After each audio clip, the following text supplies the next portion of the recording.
This man is Jean-Baptiste Pierre Antoine de Monnet Chevalier de Lamarck. In 1809, 50 years before Darwin published The Origin of the Species, he wrote what is widely recognized as the first comprehensive theory of evolution. His book, The Philosophie Zoologique, introduced the notion of an internal code within every living thing, which, when passed down through successive generations, defined the physiological characteristics of a species. At the centre of Lamarck's theory laid what he called the adaptive force. He believed that the experiences of an organism during its life modified this internal code, and upon reproduction, this modified version was passed down to its young. Whilst not biologically accurate, and ultimately superseded by Darwin's theory of natural selection, the epigenetic theories put forward by him are beginning to find new homes in unexpected places.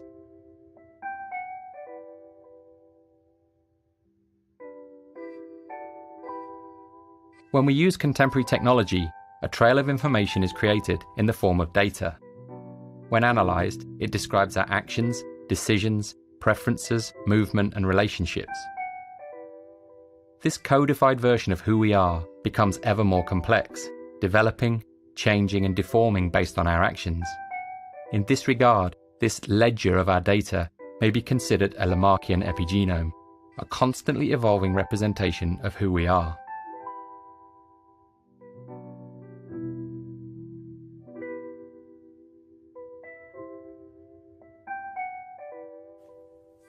This is Bill Hamilton, one of the most significant evolutionary theorists of the 20th century. His work studying the social structures of ants, bees, and wasps had a profound effect on our understanding of the role of genes in social behaviours such as altruism. He believed, and went on to prove, that the driving force behind evolution was not the individual, but the gene.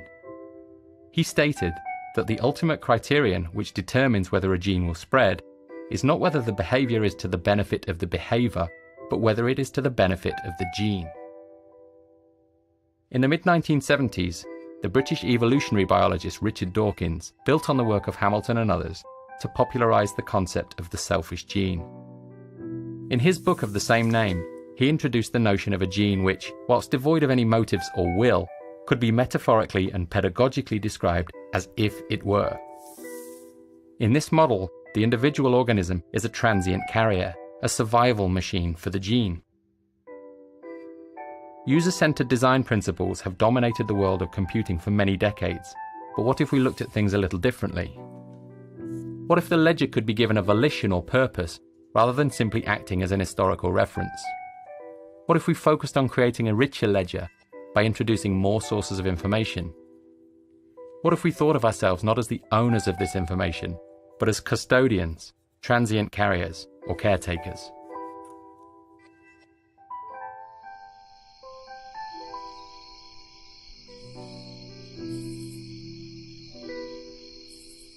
Initially, the notion of a goal-oriented ledger may be user-driven.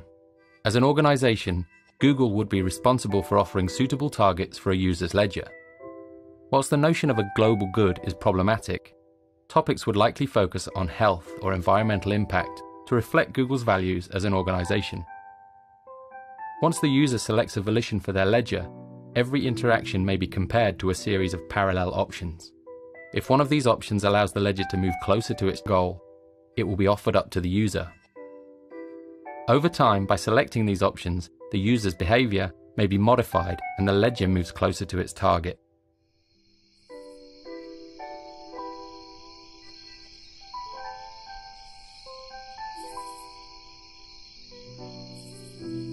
As this line of thinking accelerates and the notion of a goal-driven ledger becomes more palatable, suggestions may be converted not by the user, but by the ledger itself.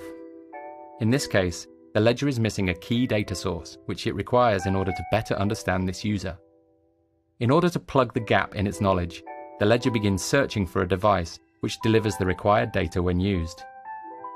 From this list, the ledger begins sorting the options most likely to appeal to the user in question.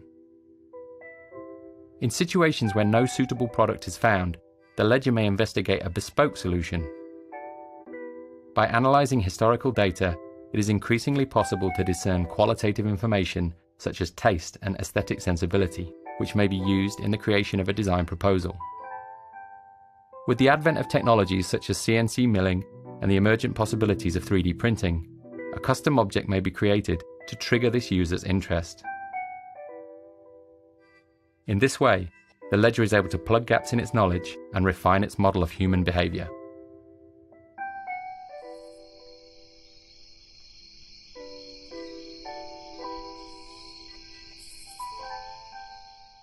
User data has the capability to survive beyond the limits of our biological selves, in much the same way as genetic code is released and propagated in nature.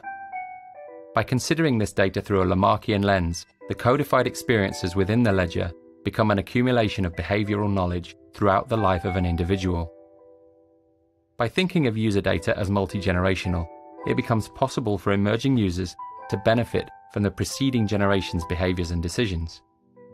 As new users enter an ecosystem, they begin to create their own trail of data.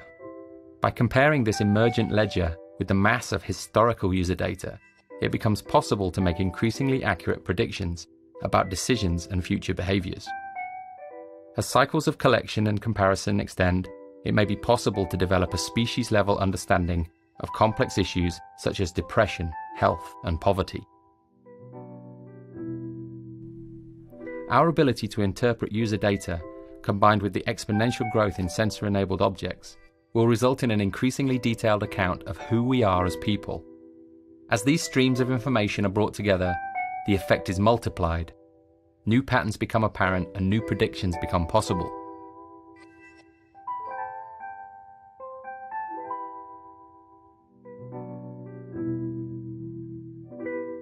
Since the 1970s, huge efforts have been made in sequencing the human genome.